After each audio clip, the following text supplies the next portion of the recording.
the quarantine is kind of over. Things are reopening here in Florida. We are, I think, at a phase 2 of reopening. They haven't done a phase 3 reopening of South Florida just simply because there's still so many cases that are happening. But you know, we got to do what we have to do to be able to stay safe, but we also need to enjoy ourselves. So we're actually headed out to the West Coast. Don't know if you can see the scenery behind me, but we are in the middle of the Everglades, headed over to Naples Beach. It's about a 2-hour drive right now, at about an hour and a half, which is where we currently are at this process. But it is one of the most beautiful beaches you will ever see on the west coast of Florida. Personally, I think it's prettier than the Atlantic side. And it's a Monday, so we're not expecting too many people to be out there, which is great. Yeah, right? Fingers crossed that there's not a whole lot of people out there. But yeah, so we'll show you along the way some spots of interest along the Tamiami Trail, which is what we're traveling on as we speak. And we'll kind of show you the sights as we go. One of the first places is Coopertown. This thing has been here forever and a day. It's a good place to rent airboats if you've never been on an airboat. It takes you through all of the canals, and it takes you deep into the heart of the Everglades. If you get a really good guide, they'll even show you a bunch of the local wildlife. And of course, speaking of wildlife, down this trail you have this 8th Street Canal that runs right alongside it the entire drive. And you can see all kinds of stuff here. There's turtles and gators. Sometimes the gators come right up onto the embankment. You see them from real big to real small.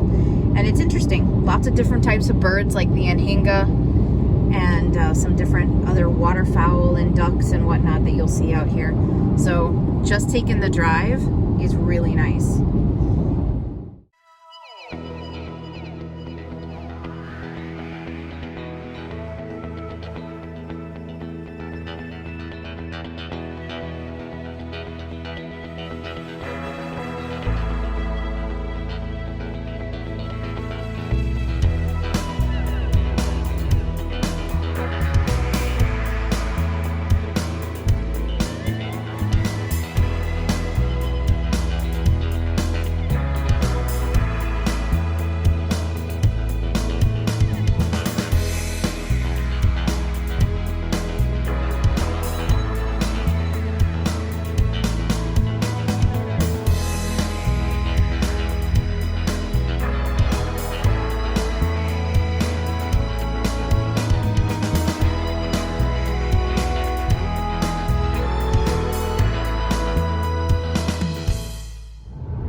Up to what we call the Big Bend on here, which is where it turns into Everglades National Park. And right as we come up to it, there's going to be a memorial. It's a big giant erection of concrete, and they're like in pillars, which I'll show you here in a minute what it looks like. And that's actually the ValueJet Flight 592 Memorial. Don't know if you're old enough to remember this, but back in 1996 on Mother's Day, the plane crashed in the Everglades. It exploded in the air and it basically crashed in the Everglades. So there's a big memorial out here. People come every Mother's Day and they leave flowers at the memorial for the people that died on that plane crash. There's another little Miccosukee village right there, a little housing community. If you like fishing, this is actually pretty good fishing. You don't need a boat to do it, but you can come out here and you can fish off of the side of the embankment or up on the that little jetty area that you see right back there. A lot of people come out here fishing. They catch alligator gar, bass, all kinds of fun stuff. Here we are coming up on the entrance of Shark Valley, Everglades National Park.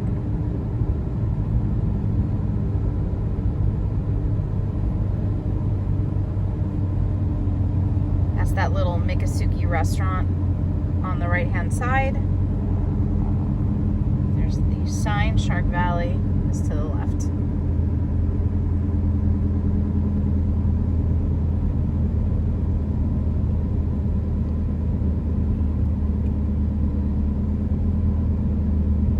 If you ever want to try gator nuggets, this is the place to do it. So So here is the hospital and basically community centers. This is where they have their schools. It's like a huge city in there. They have a bunch of houses back there too. You really can't see them beyond the trees, but they're all back there. It's a huge community.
Here's the Oasis Visitor Center for Big Cypress, and this place is actually pretty cool. It's closed right now to the public, unfortunately, but if you come after it opens back up, after we get into phase 3, you can walk the really beautiful extensive boardwalk that they've built, and there's all kinds of wildlife and turtles and gators that you can see and beautiful birds. Yeah, all kinds of beautiful stuff out there. They have a family of roseate spoonbills that lives out there, and you can see them all the time. They just love to hang out.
About 35 minutes out, and we're getting to this really beautiful community that's out here right before you get to Marco Island. It's been here for ages. It's called Port of the Isles. So Naples and this whole area, Marco Island, this whole west coast part of Florida it's called the Thousand Islands, and it's got all kinds of little islands out here. Some are inhabitable, and there are houses and whatnot on them, while some of them are just nature preserves. If you've got a boat, which in my opinion, to live here, you have to have a boat, you can travel all of the little waterways that take you between those islands, and you can see some beautiful, beautiful wildlife and scenery and beaches as far as the eye can see, miles of beaches.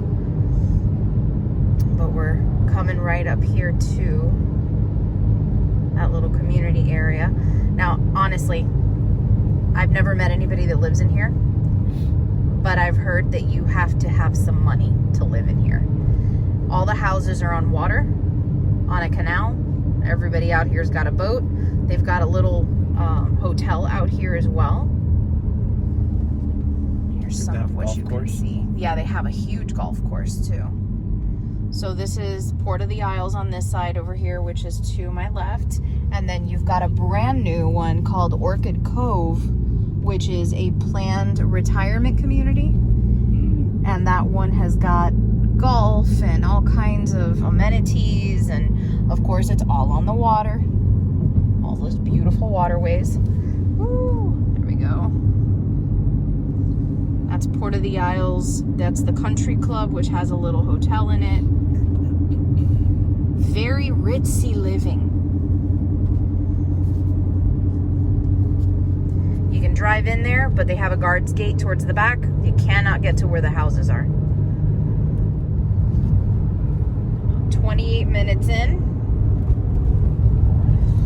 We are getting to, this is the Collier State Park, which is right here, which is a really nice little Seminole Indian park.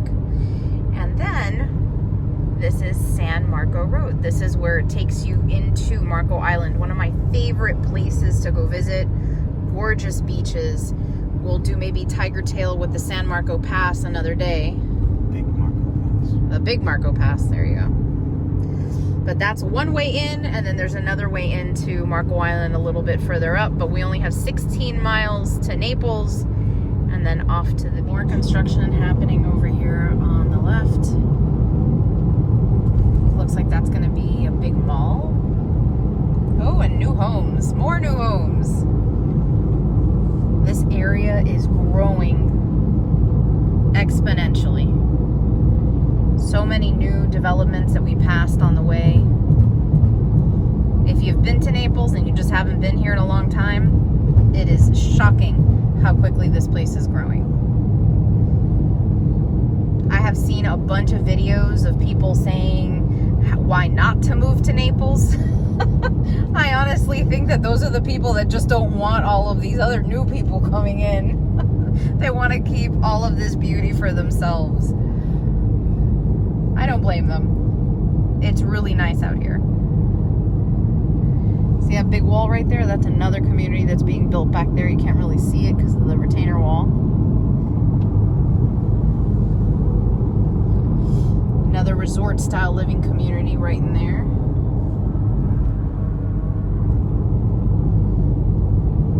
Coming up to one of the big intersections right up ahead.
So here we are on Naples Beach, and that is Naples Pier over here to the right and extends out pretty far. If you notice, there's really nobody on it right now because of the pandemic. They pretty much have it closed other than just for walking, but all fishing has been pretty much stopped on it. The entire beach is surrounded by mansions. That's the only way to describe these homes. They are huge, they're beautiful, and the cool thing is that they're seaside.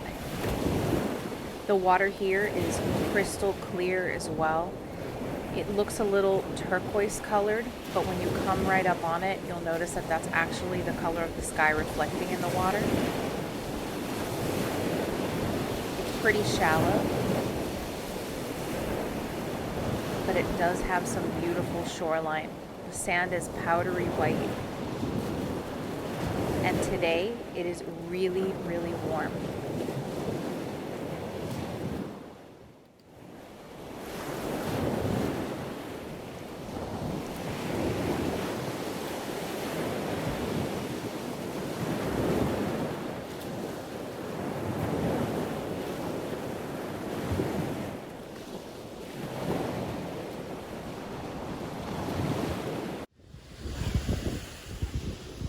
You enjoying yourself back there?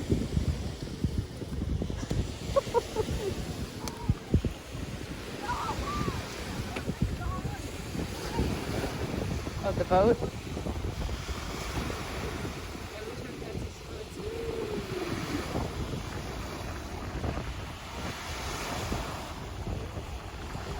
Oh, look. Did he catch anything?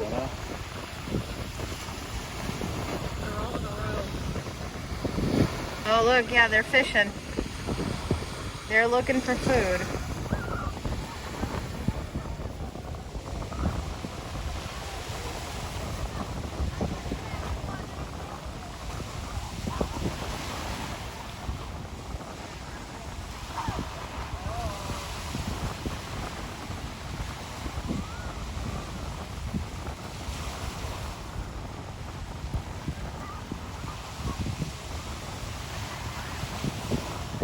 Oh, there's another one coming in.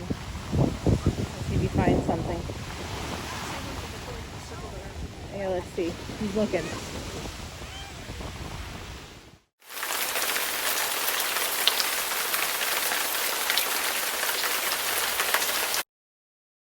So after a nice long day at the beach, this is what we start driving home in. We lost the audio on this one, but I can just tell you that this was a really ominous storm that was coming up on us really quickly, and it had funnel clouds developing over to the left, which you'll see when we hit the clearing. And it was a really scary drive with loads of hard rain, and we also encountered hail. This is something that's actually pretty typical to see out here in the Everglades since it's in the interior portions of the state. We get a lot of these really strong storms during the summertime. They're beautiful to watch, especially when you're out here in the middle of the Everglades with nothing to surround you other than just trees and foliage. They're really impressive looking.